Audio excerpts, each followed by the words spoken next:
This next section is about stylistic touches, and we've got a lot of fundamentals under our belts now with the subdivisions, how we're picking, how we're muting, chord shapes, everything, some basic figures. This is all good stuff. But if you really want to get the sound that you hear on hard rock records, both classic and modern, every note you play, you're going to have something in your touch that, really lets them know you're a rock player. It's pretty easy for me to identify somebody who's not really a rock player trying to fake it. It can be as simple as, your vibrato or lack thereof. Vibrato is created by moving your wrist somewhat to pull your finger. There's finger vibrato, but it's not as effective as vibrato you create with your wrist. And not, in real book learning, vibrato is not the best thing to have in the rhythm part because, you're playing with the pitch of the note. And you do have to be careful. Like, you don't want to wind up being sharp. Like, a decent vibrato goes from the pitch to slightly above the pitch and back to the pitch. A bad vibrato goes from slightly above the pitch to even farther above the pitch, and that's what's called being sharp. So you don't want to be sharp. So a little bit of vibrato, that makes you sound like a rock player. Other things that we do are what we call inflections. So the first one is a hammer-on. And a hammer-on, we're going to do this in E. We're going to do pretty much this entire section in E. The first one, we're going to look at this E here on the 7th fret. We're going to hammer on from a whole step below.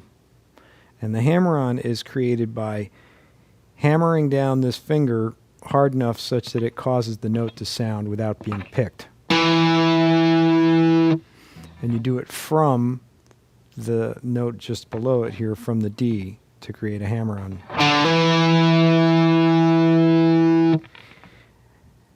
Now, a couple things about that. There are hammer-ons that we call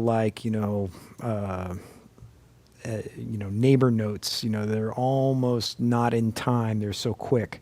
But for a lot of cases, it has to be just as in time as you're picking. So I'm going to turn the metronome on, and we're going to have a little look at a hammer-on in time.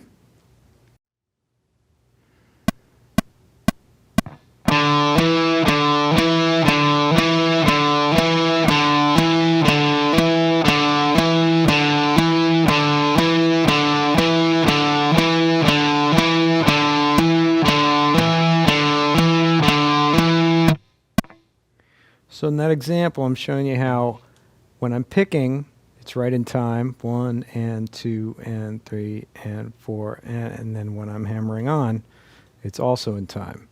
And you're using enough finger strength so that the notes are almost equal in volume. Now I'm going to show you a hammer-on that's a little faster than that, and it's really just to kind of get the hammered note on the downbeat.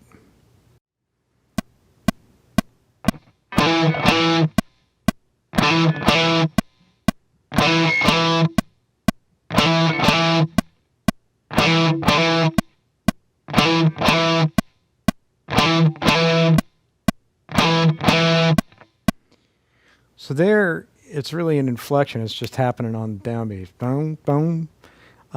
You could notate it as distinct notes, but it's probably going to get notated as like just a little neighbor note. So that's the hammer-on. Pull off, similar situation. I'll do the same exercise I just did with the hammer-ons now with the pull-offs, but I'm just going to go from E down to D. Let's check it out.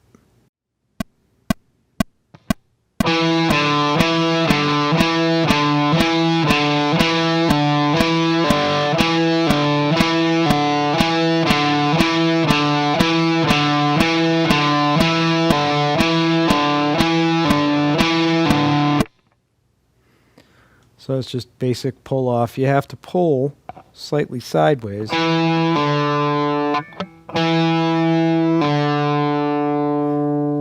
in order to get the note to ring with any volume. If you're just pulling your finger off the string, It's not going to get the effect that you want. So there's hammer-ons and pull-offs.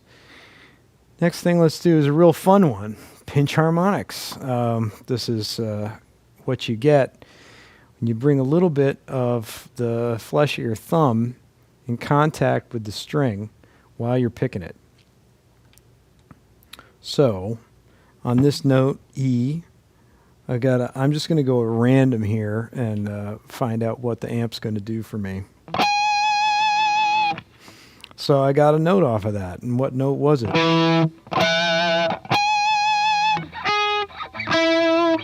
Pretty much on the fundamental. Now if you move up and back, you can get all different kinds of notes out of this pinch harmonic.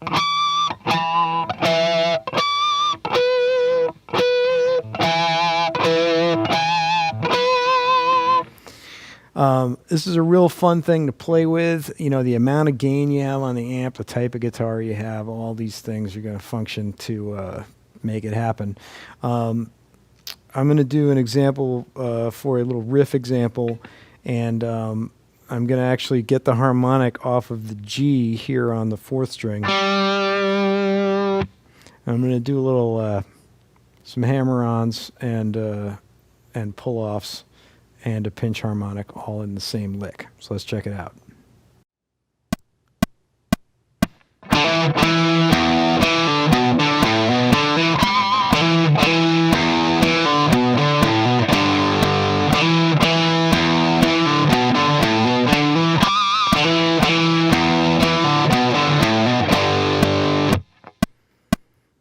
So right there, it's a combination of elements, but I got the hammer on,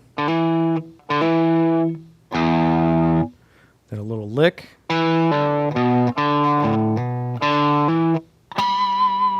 pinch harmonic, and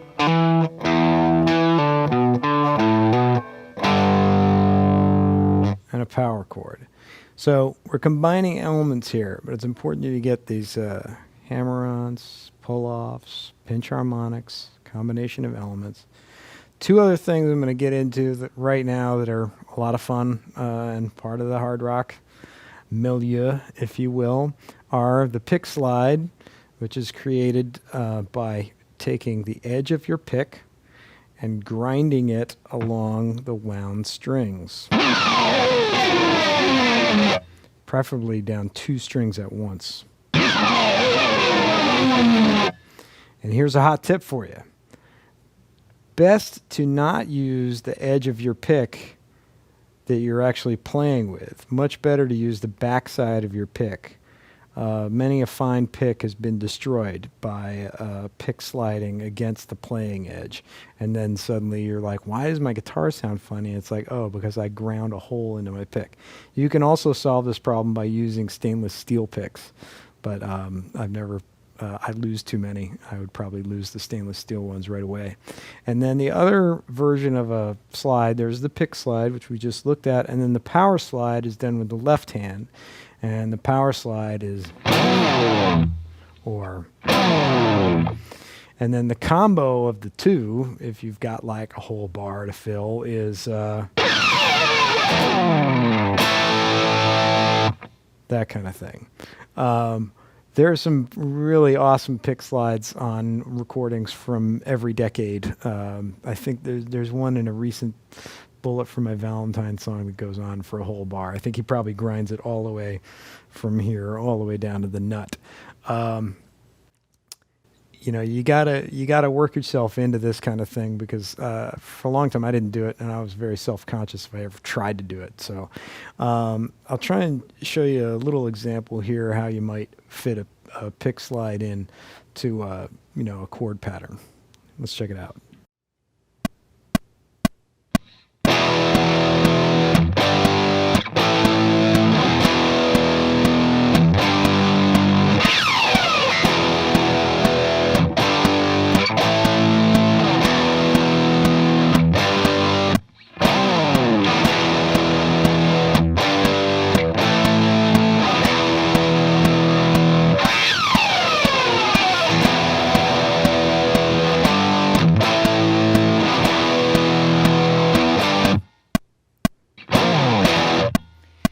Anyway, just a basic example. It's like a setup. You know, you're setting yourself up for a one.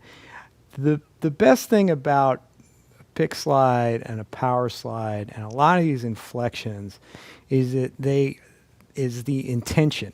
A power slide only really works if you know exactly where you're going. Like if you it really comes from like, oh man, ready, set, go. You know, you want to be there on the downbeat. It's like, there's a dramatic pause and then there's some other amazing things, and this is just, an extension of all this stuff. If you listen to live records, you hear when the guy steps on his distortion box. You hear when the guy or gal, hits the pickup selector. The best ones ever are when you hear the pickup selector and the distortion box, and then he or she plays an amazing, the start of the riff, the big chord and everything. And it's all about intention. Like that person is doing that thing because the next thing they're going to do is going to completely explode what's going on stage. And this is a performance genre. So all this stuff is part of what makes you who you are as a guitar player. And don't, give it the short shrift. Got to get this stuff together. And if your tone isn't getting you what you want in terms of the pinch harmonics, the power slides and everything, then you need to work on the tone. It's like this is a time for you to look at your tools, look at some of these characteristic sounds that I'm showing you, and find out if your tool set is right, if your sound is right, and figure out how to fit these things into your playing. Obviously, you're going to get your own style. I don't pick slide very much. I think I power slide way more often. That's just my bag. But have all this stuff at your disposal so you get to make the choices and you can survive in the hard rock genre.